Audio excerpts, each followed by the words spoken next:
네, 이번 시간부터는 서양의 삶과 죽음의 윤리 관련된 내용을 말씀을 드리도록 하겠습니다. 그 중에서도 오늘은 첫 번째로 플라톤 이야기를 해야 될 것 같아요.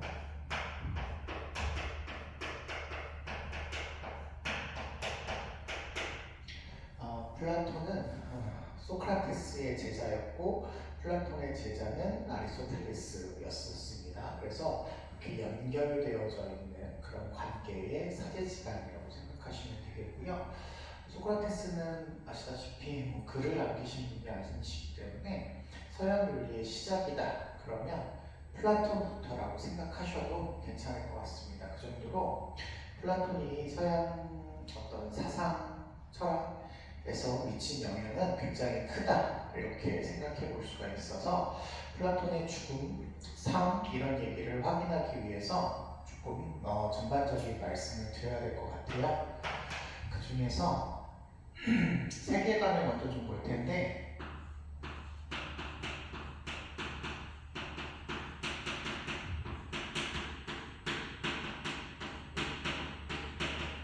플라톤은 이 세상이 이렇게 둘로 나누어져 있다라고 생각을 하시는 이원론적인 세계관을 주장을 하시게 됩니다.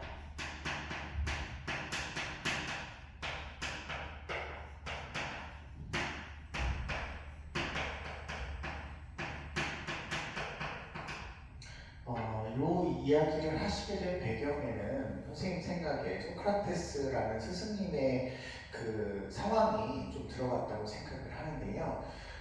소크라테스 선생님이 아테네 시민들에 의해서 이렇게 사형 선고를 받고 독배를 마시고 돌아가시게 되는데 이 과정을 지켜본 플라톤의 입장에서 보면 진리를 파악하고 계시는 소크라테스라는 훌륭한 사상가를 우매한 아테네 시민들이 죽게 만드는 현실 세계는 뭔가 불안정하고 좀 잘못된 세계가 아닌가. 그에 비해서 스승님이 발견하신 이상적인 세계가 따로 존재하고 있지는 않은가 이런 생각에서 나오지 않았나 생각이 됩니다. 그래서 우리가 살고 있는 세계를 현실 세계, 다른 표현으로는 현상계 라고 하고 이 현상계에는 우리가 인간의 감정이나 감각, 경험 이런 것들로 인식을 하게 되죠. 네, 이런 것들로 인식하는 세계로서 사람마다 경험이 다르고 느끼는 감정이 다 다르죠. 어떤 사람은 같은 기준인데도 짜게 느끼는 사람, 안 짜게 느끼는 사람, 누구는 잘 보인다, 누구는 안 보인다, 어떤 사람의 경험에 의하면 이게 맞다, 어떤 사람은 C가 맞다, D가 맞다 이런 식으로 각각의 파악하는 내용들이 달라질 수 있게 됩니다. 우리가 이거를 상대적이다 이렇게 표현할 수도 있겠고 그렇게 되다 보면 참된 진리의 세계라고 하는 것이 존재하지 않을 수도 있네 라는 생각도 들게 돼요. 그래서 불완전하고 모순처럼 되어져 있는 그런 세계가 우리 현실 세계다라고 플라톤 선생님은 인식을 하고 계신다 이렇게 볼 수 있겠습니다. 그에 비해서 완전한 세계로서의 이상 세계가 따로 존재를 하는데 플라톤은 이 세계를 가리켜서 이데아 세계다 이렇게 불렸습니다. 이데아 세계다.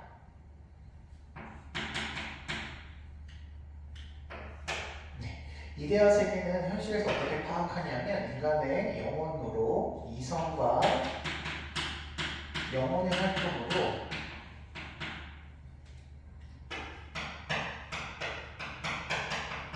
인식이 가능한 세계다라고 보았고요. 이 세계는 우리가 살고 있는 이 현실 세계의 원형으로서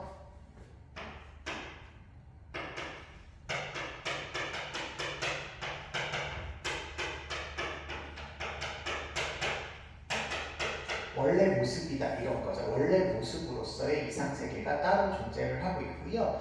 그렇기 때문에 절대적인 세계, 똑같은 이성으로 파악하니까요. 하나의 올바른 기준이 존재할 수 있다라고 보았고, 완전하면서도 순수한 그런 세계로서의 이상 세계가 따로 존재한다라고 보았습니다. 현실 세계를 살아가고 있는 인간은 어떻게 살아야 되냐라고 이해하시면 되냐면, 플라톤의 입장에서 이 현실 세계는 우리가 잠깐 머무는 이런 불완전한 세계이기 때문에 완전한 세계인 이데아의 모습을 닮아가면서 살아야 된다.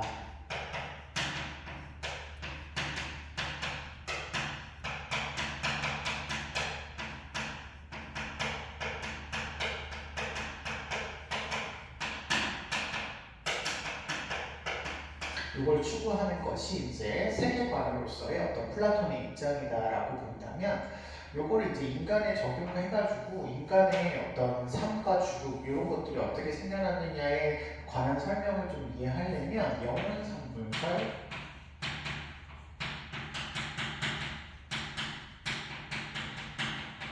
이라고 하는 좀 개념이 필요할 것 같아요. 플라톤은 이데아에 있었던 완전했던 영혼이 현실 세계로 내려오게 되면서 영혼이 세 개로 쪼개져서 나뉘어져서 들어가게 되었다, 이렇게 표현합니다.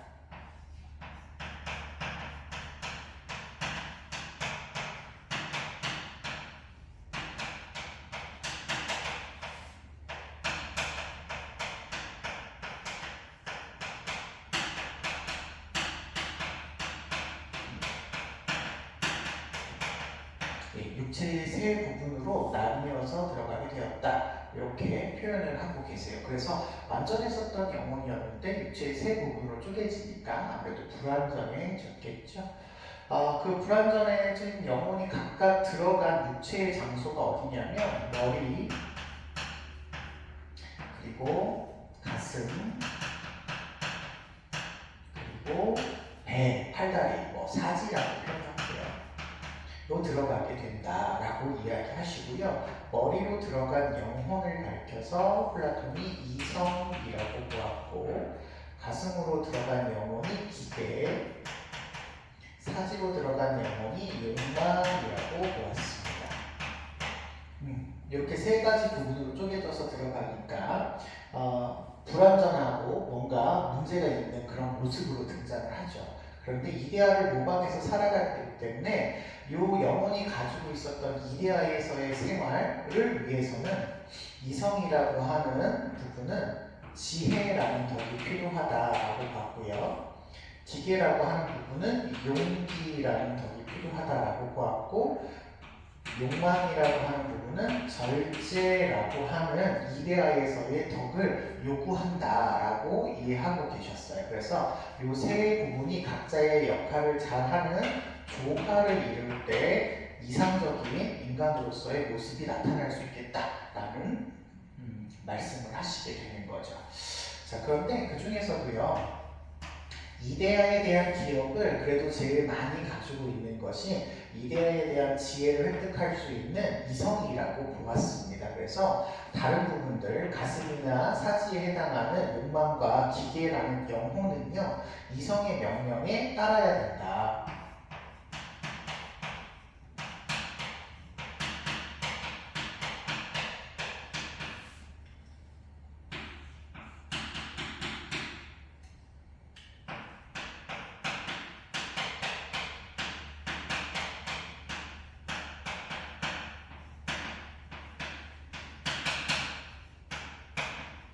이데아의 어떤 이상적인 부분을 제일 잘 기억하고 있는 게 이제 이성이기 때문에 그런 이성의 역할과 지위에 기계와 욕망이 따라와야 된다라고 이해하고 계셨어요.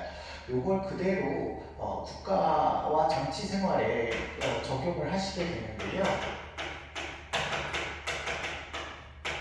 개인적으로 이렇게 이상적인 모습을 이루기 위해서는 이런 세 가지 덕이 필요한 것처럼 국가도 같은 내용이라고 생각을 하셨어요. 그래서 국가도 바람직한 국가의 모습으로, 이데아의 이상적인 사회의 모습으로 나아가기 위해서는 각각의 역할을 잘 수행해야 된다, 이렇게 이야기하시는데, 그걸 설명하기 위해서 누구나 다 태어날 때 아리스토텔레스 우리가 설명할 때 말씀드렸던 것처럼 복숭아씨, 사과씨, 라고 결정돼서 태어나는 부분이 있답니다. 그래서 그 고유한 부분을 잘 수행하는 능력에 따라서 국가와 사회적 지위가 나누어져야 된다. 이렇게 생각을 하셨어요. 그래서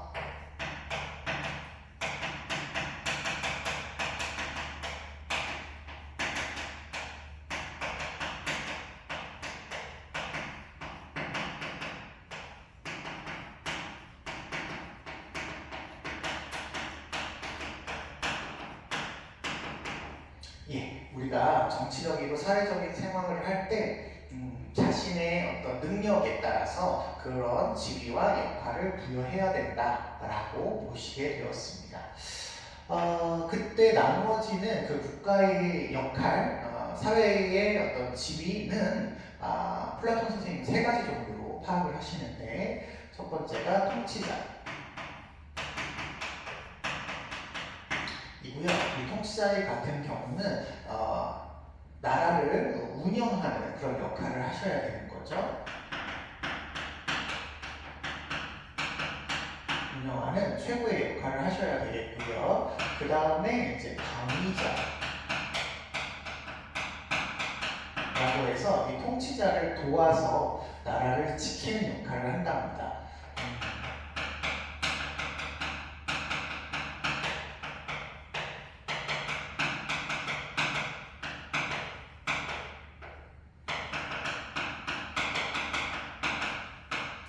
국가를 수호하는 역할, 보통은 군인 같은 역할을 한다 생각하시면 되겠고요. 그 다음에 나머지 사람들은 이제 생산자라고 해서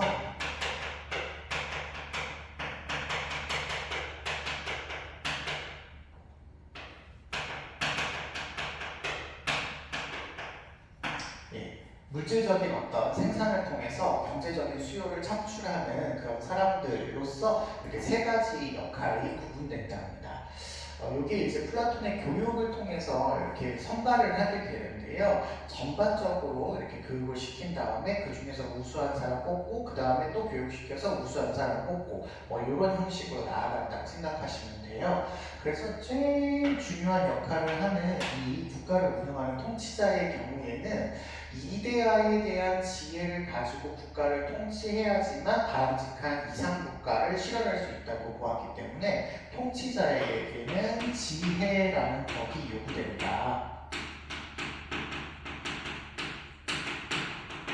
그래서 통치자라면 반드시 지혜가 있어야 되고, 지혜가 있는 사람은 통치자의 역할을 맡아야 된다라고 보았어요. 그리고 방위자의 경우는 국가를 수호하는 역할을 담당해야 되기 때문에 뭐가 필요하냐면 용기라고 하는 덕이 요구된다. 이렇게 보았습니다. 그래서 용기 있는 사람이 이제 국가를 수호하는 역할을 맡아야 되니까 다른 분들은 이제 이 수호자에 해당하는 방위자가 될 수가 없는 거죠. 선생님 지금 수호라는 얘기를 했는데요. 표현이, 그 수호자의 표현이 이제 넓은 의미의 수호자가 있고 좁은 의미의 수호자가 있어서, 넓은 의미의 수호자를 쓸 때는 통치자와 방위자를 합쳐서 수호자라고 하기도 하고요. 좁은 의미로 쓸 때 국가를 통치하는 기능을 하는 수호자는 통치자로서의 수호자를 표현하기도 합니다. 그래서 이게 넓은 의미인지 좁은 의미인지 구별하는 것도 필요한데요. 이 과정을 우리가 조금 더 생각해 본다면, 통치자와 방위자의 경우는 지혜와 용기라는 덕이 고유한 덕이에요. 통치자의 고유한 덕은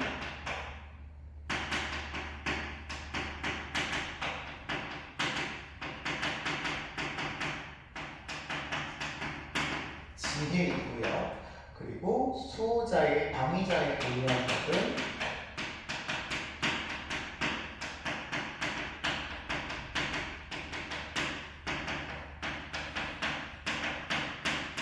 용기가 되는데요. 지금 생산자는 고유한 덕이 없어요. 그래서 고유한 덕은 아닌데, 지금 지혜와 용기가 나왔다면 개인적인 이상향 중에서 나오지 않는 덕이 절제잖아요.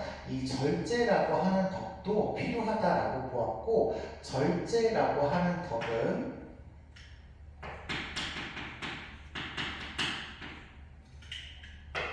어느 한 계층의 고유한 덕이 아니라 모든 계층에게 요구되는 덕이다.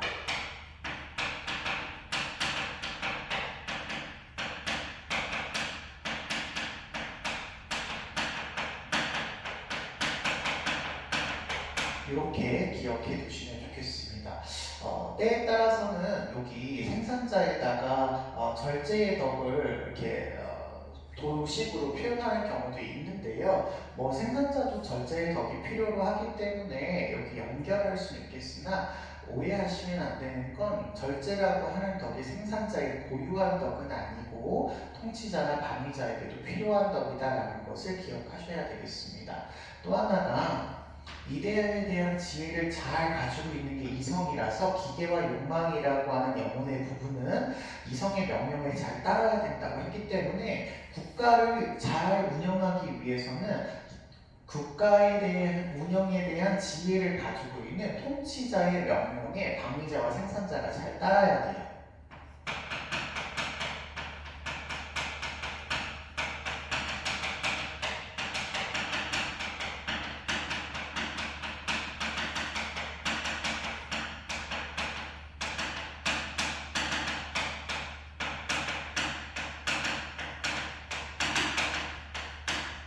그렇게 해서 방위자와 생산자, 통치자가 각자의 역할을 잘 수행하시게 되면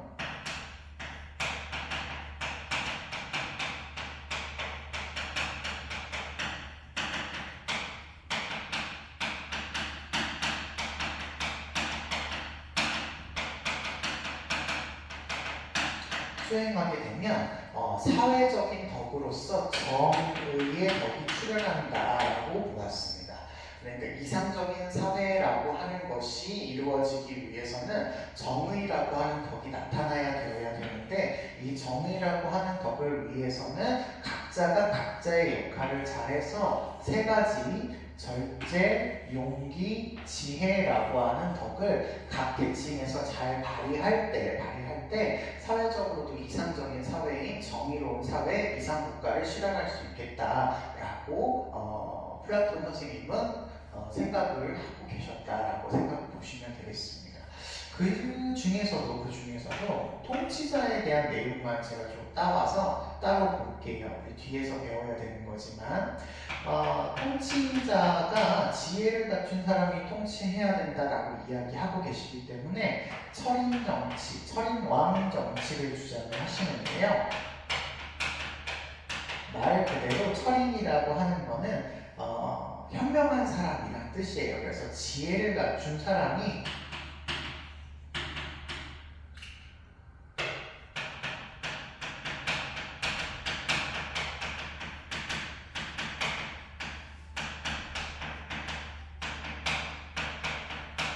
통치해야 된다라고 하는 의미가 되시겠고요. 그렇다는 얘기는 지혜를 갖지 않는 사람이 통치를 하면 안 된다라는 의미를 갖고 있기 때문에 플라톤의 경우에는 능력이 없는 존재가 다른 지위를 얻으려고 해서는 안 된다. 즉 자유로운 역할 교환,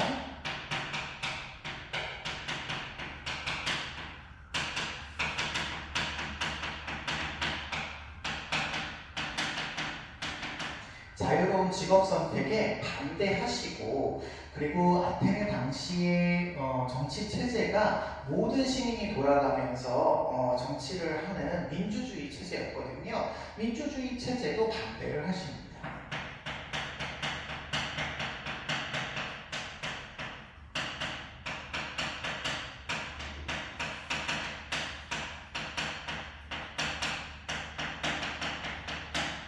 중우정치라고 비판을 하세요. 우매한 대중에 의한 정치다. 이렇게 보셔서 이런 정식에 의해서 통치가 이루어지면 안 되고 지혜를 갖추고 있는 사람에 의해서 통치가 이루어져야 바람직하다. 이렇게 보시게 됩니다.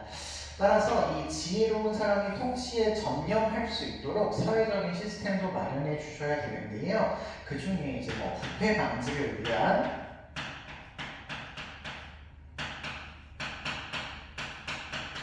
정책들 몇 가지가 시험 문제에 자주 등장을 하는데요. 첫 번째가 사유재산을 가지시면 안 된답니다.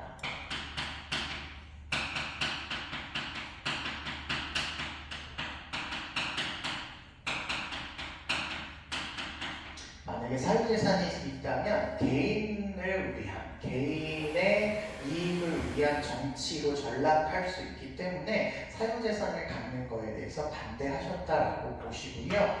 그 다음에 공동생활 하셔야 된답니다.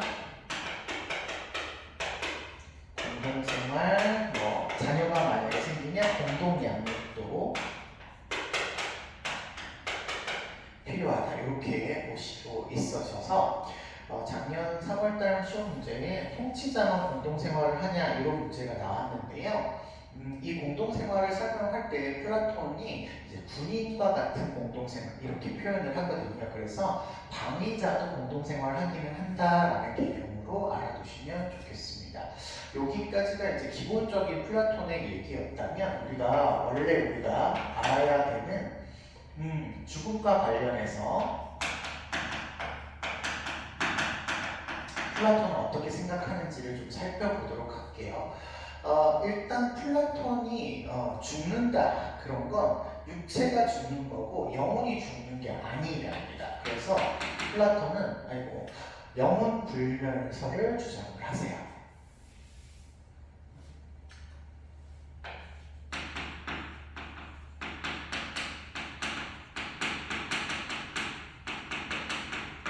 육체가 죽는 거고 영혼은 죽지 않는 겁니다.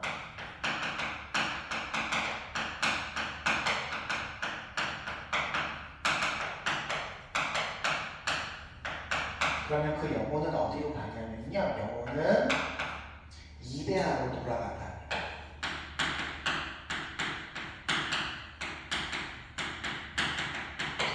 돌아간대요.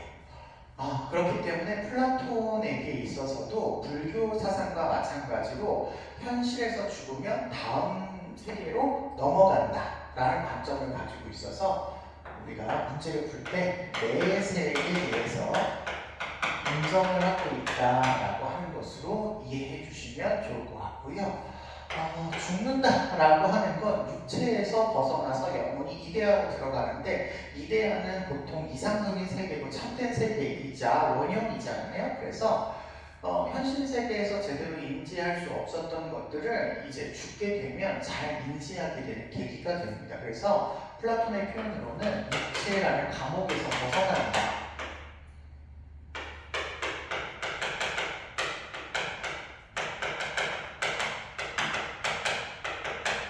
해방되는 거다, 이렇게 표현하시고 글을 통해서 이 영혼이라고 하는 존재가 이데아를 발견하게 되는 거니까 참된 진리, 순수한 진리, 이런 걸 얻게 되는 계기가 되기 때문에 현자, 똑똑한 그런 사람들은 죽음에 대해서 늘 가까이 하고 살아야 된다, 죽음에 대해서 두려움을 갖지 말아라, 이렇게 설명을 하시죠.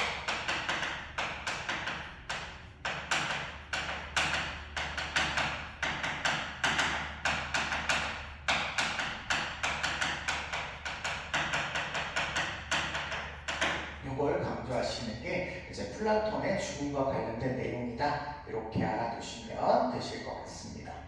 여기까지가 이제 플라톤에 대한 이야기였고요. 두 번째 알아볼 사상가가, 서양 사상가가 신분서로 보았을 때 이제 헬레니즘 시기에 등장하는 에피쿠로스 사상입니다.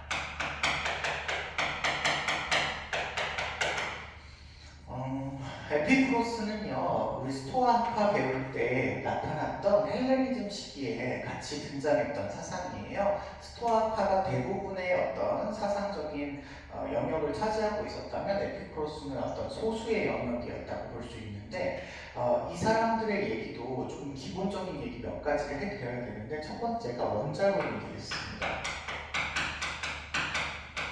이 원자론은 다른 표현으로 여러분 유물론이라고도 기억해 주세요. 유물론이라고도 기억해 주세요. 무슨 얘기냐면 에피쿠로스에 있어서의 세계관을 이야기하는 건데요. 에피쿠로스는 세계가 원자라고 하는 물질로 구성되어 있다는 뜻입니다.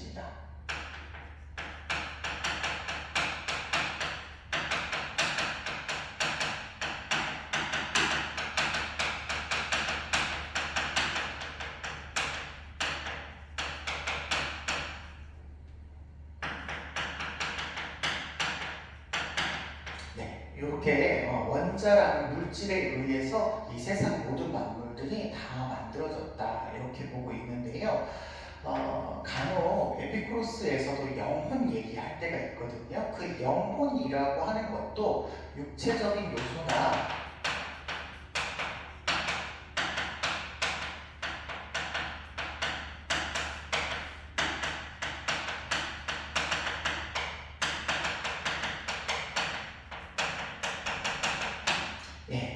영혼이나 육체나 모두 물질적인 요소인 원자로서 이렇게 만들어졌다 이렇게 보고 있기 때문에 우리가 영혼 그러면 물질이 아닌 것 같지만 에피쿠로스에서의 영혼은 물질적인 요소를 설명한다 이렇게 생각해 주시면 좋겠어요.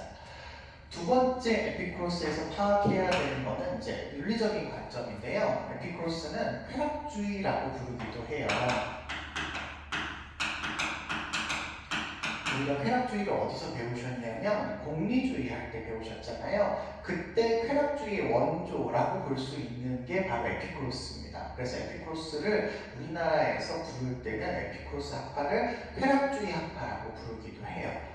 뭐 앞에서 우리 얘기해서 아시겠지만 쾌락주의에 있어서의 도덕적인 판단은 쾌락과 고통입니다.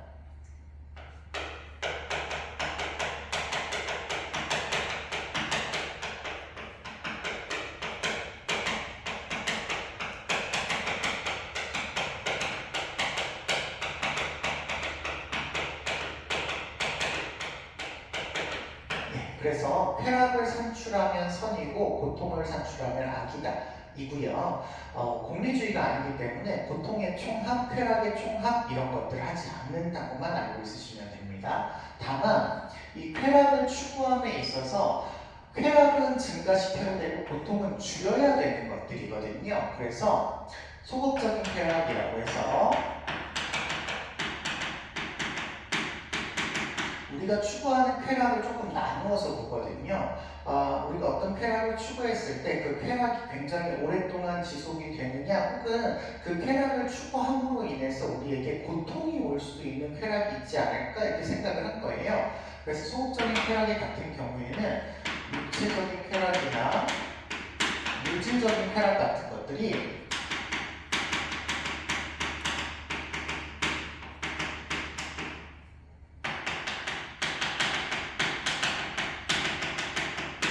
지속적으로 추구하게 되다 보면 오히려 이게 쾌락이 산출되는 게 아니라 고통이 산출될 수도 있다라고 보고 있습니다. 그렇죠. 우리가 뭐 배가 고파가지고 일정 기간, 양의 음식을 먹으면 그거는 우리한테 쾌락이 될 수 있지만 그 이상의 것을 많이 먹는다든지 뭐 이렇게 되면 우리가 배탈이 나거나 문제가 생길 수 있잖아요. 그런 것처럼 지속적으로 쾌락을 추구했을 때 오히려 우리에게 고통이 올 수 있는 이런 쾌락들을 우리가 물질적 쾌락, 육체적인 쾌락이라고 에피쿠로스가 인식을 한 거예요. 이런 현상을 쾌락을 추구했는데 고통이 발생됐다라고 해서 쾌락의 역설 이라는 말로 표현하기도 합니다. 때문에 이런 육체적이고 물질적인 쾌락이라고 하는 아이는 지속적이고 계속 추구해야 되는 쾌락이 아니라 오히려 절제해야 되는 쾌락이다. 추구하지 말라는 거 아니에요. 추구하기는 하되 많이 추구하면 우리에게 고통이 오니까 적당하게 추구해라. 그리고 절제를 주장을 하셔서 실제 이름은 쾌락주의지만 절제해야 되는 걸 강조하시는 사상이다. 이렇게 생각해 볼 수 있겠습니다. 그에 비해서요. 그냥 우리에게 고통이 유발되지 않는 쾌락이 있답니다.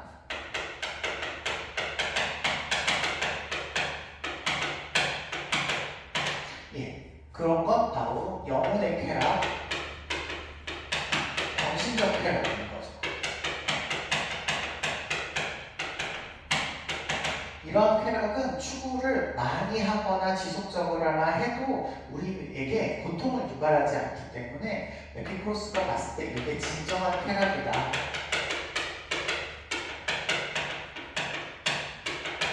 이렇게 생각을 하셨다고 봅니다. 자, 이제 죽음 얘기를 하겠습니다.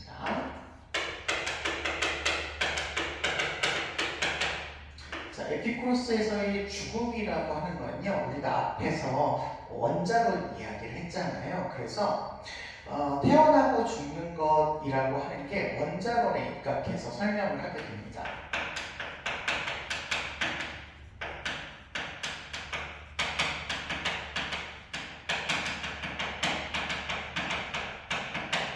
다시 이야기해서 원자가 모이면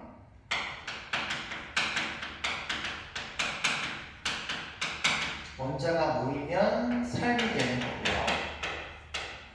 원자가 흩어지게 되면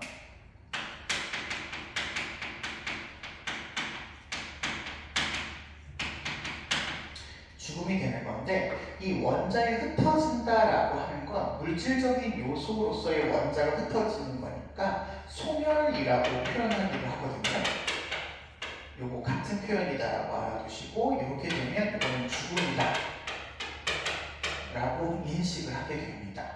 자, 그렇기 때문에 우리가 앞에서 배운 동양사상 중에서 공통점을 조금 찾아야 될 게, 도가에서도 이 세상을 구성하고 있는 요소를 기라고 보았거든요. 그래서 기가 모이면 삶이 되고 기가 흩어지면 죽음이 된다, 이런 이야기 하셨는데 같은 맥락이에요. 세상을 구성하는 요소가 원자냐 기냐의 차이만 있는 것일 뿐, 그 요소가 모이고 흩어지고의 과정을 삶과 죽음이다, 이렇게 본다라는 점은 똑같아요. 근데 이 얘기를 불교에서도 하시죠. 오온의 합산, 이걸 우리가 삶이라고 보고요. 오온의 흩어짐을 죽음이라고 보기 때문에 불교도 같은 맥락이다, 이렇게 보시면 될 것 같습니다.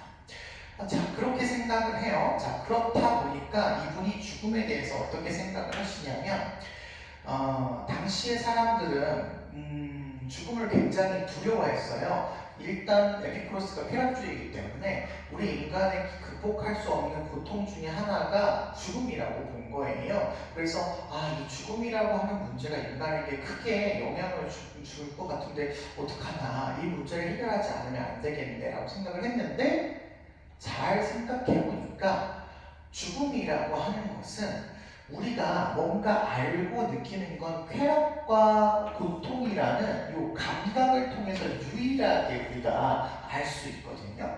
그렇기 때문에 모든 것을 인지하는 것은 감각적인 요소예요. 그런데 죽음이 오시게 되면 이 감각과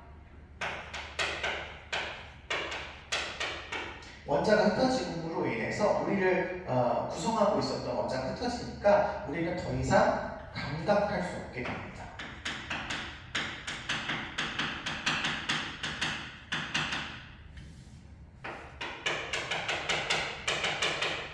없게 돼요. 그래서 에피쿠로스는 이렇게 표현하는 거죠. 우리가 살아있는 동안에는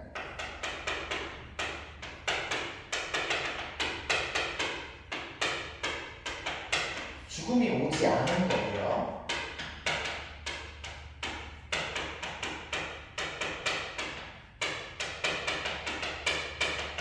그리고 우리가 죽으면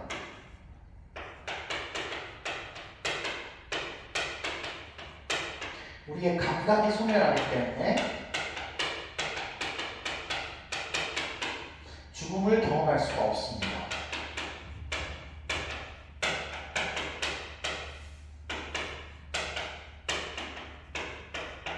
경험할 수 없어요. 죽음을 경험할 수 없어요.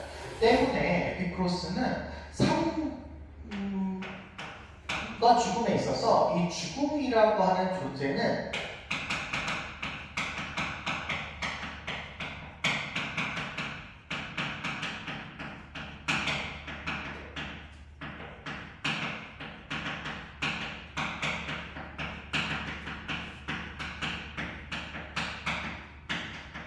인간에게 아무것도 영향을 미치지 않는다. 그러니까 죽음을 우리는 두려움의 대상으로 볼 필요가 없다라고 보고 있는 거죠. 3번.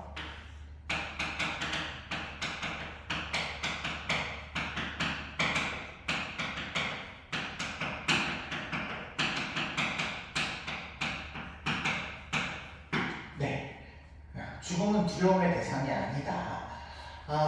모든 인간은 다 죽어요. 예, 다 죽는데 죽음이라고 하는 것이 인간이 살았을 때나 죽음 이후에 아무것도 영향을 미치지 않기 때문에 불멸에 대한 갈망을 해서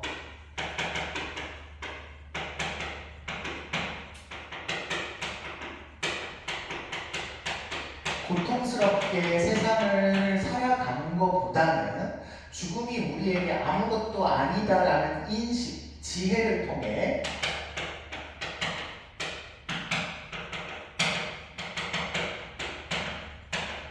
현실에서 행복하게 사는 것이 훨씬 더 바람직하다라고 하는 지혜가 필요하대요. 요 지혜를 얻은 사람을 문제에 나올 때 보통 현자라는 표현으로 많이 나오게 됩니다. 그래서 죽음은 우리에게 아무것도 아니다.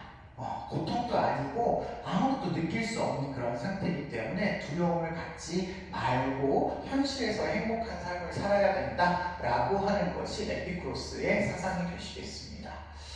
네, 여기까지 우리가 정리해 보시고 다음 시간에 실존주의의 죽음과 관련된 내용 보시고 현대 윤리에서 나타나는 다양한 삶과 죽음의 윤리 문제들에 대해서 살펴보도록 하겠습니다. 수고하셨습니다.